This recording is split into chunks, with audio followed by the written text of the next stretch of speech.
अस्सलाम वालेकुम भली कार चवां तो मां तव्हांखे तव्हांजे पंहिंजे चैनल झंडी ट्यूटर में जेके दोस्त नवां आया आहियो काइंडली सब्सक्राइब द चैनल झंडी ट्यूटर सिंधी उर्दू। अॼु असां सिखंदासीं commutative property of union and intersection. हलूं तो पंहिंजे टॉपिक की तरफ। नंबर 1 है असो A union B is equal to B union A। If A is equal to 4 6 8 10 and B is equal 1 3 5 7 9 then find A union B is equal B union A जेका असांजी है कम्यूटिव प्रॉपर्टी। First of all असां खणंदासीं A union B। लिखंदासीं असां A union B is equal to 4 6 8 10 union पोइ B आहे त बी जा मेंबर 1 3 5 7 9 11। हाणे असां हिननि जी यूनियन छॾाईंदासीं। यूनियन छॾाइण जो फार्मूलो मां तव्हांखे पहिरियां ई सेखारे चुको आहियां। जेके नवां मेंबर्स आहियो काइंडली सब्सक्राइब द चैनल झंडी ट्यूटर ऐं मुंहिंजी प्लेलिस्ट में वञो जिते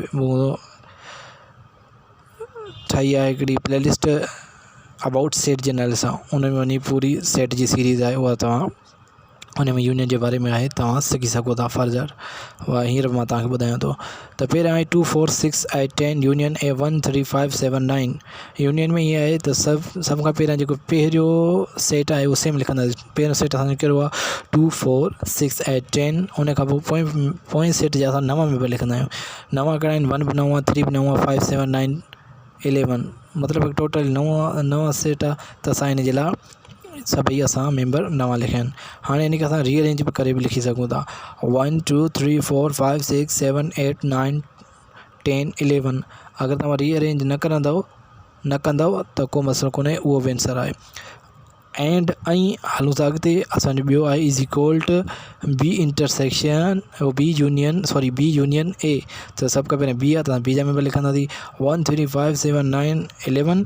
पोइ यूनियन पोइ ए जा मेंबर 2 4 6 8 10। सेम फार्मूलो आहे, फार्मूलो सेम आहे जेको असां पहिरियां करे आया आहियूं। त पहिरें सेट जा मेंबर सेम लिखंदासीं। छो त यूनियन आहे 1 3 5 7 9 11 सेम। उन खां पोइ असां पोइ सेट में जेके नवां हूंदा उहे लिखंदासीं। पोइ सेट जा सभई नवां आहिनि 2 4 6 8 10 त असां सभई लिखंदासीं। इहो अगरि तव्हां नथा इनखे रीअरेंज करे लिखो था त बहितरु आहे। 1 2 3 4 5 6 7 8 9 10।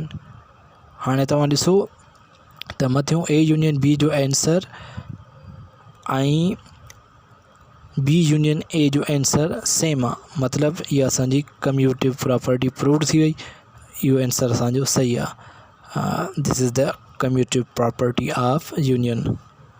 अचूं था असां पंहिंजे ॿिए टॉपिक जी तरफ़ जेको असांजो आहे A intersection B and B intersection A.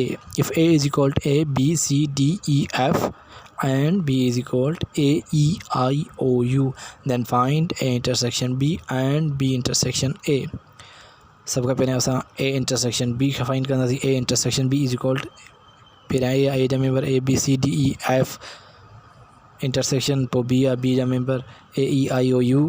हाणे इंटरसेक्शन जो फार्मूलो तव्हांखे मां पहिरियां पढ़ाए चुको आहियां त जेके ॿिन्ही में सेम एलिमेंट्स हूंदा उहे लिखंदासीं। ए ॿिन्ही में आहे त लिखंदासीं, बी कोन्हे कोन लिखंदासीं, सी बि कोन्हे डी बि कोन्हे, ई ॿिन्ही में आहे त असां लिखंदासीं। त असांजो इहो ए इंटरसेक्शन बी थियो ए ई एंड हाणे अॻिते वधूं था बी इंटरसेक्शन ए। पहिरियां बी आहे त बी जा member A E I O U. Intersection A जा member A B C D E same formula intersection जो। जेके सेम एलिमेंट्स आहिनि उहे लिखंदासीं। ए ॿिन्ही में लिखंदासीं, ई ॿिन्ही में लिखंदासीं, आई कोन्हे, ओ बि कोन्हे, यू बि कोन्हे, ॿिन्ही में त कोन लिखंदासीं।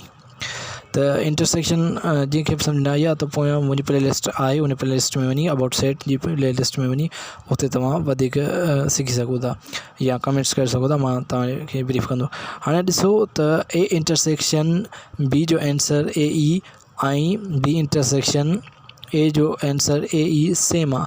मतिलबु it's proved, it's commutative property of intersection. इन खे असां चवंदासीं कम्यूटिव प्रॉपर्टी ऑफ इंटरसेक्शन।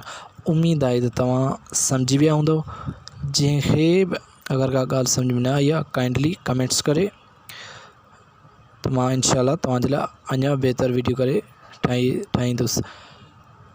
बाक़ी काइंडली सब्सक्राइब द चैनल झंडी ट्यूटर ऐं बेल आइकन खे प्रेस करणु न विसरंदा ताकि नई वीडियो बर वक़्तु तव्हां ताईं पहुची सके। ओके, अल्लाह हाफ़िज़।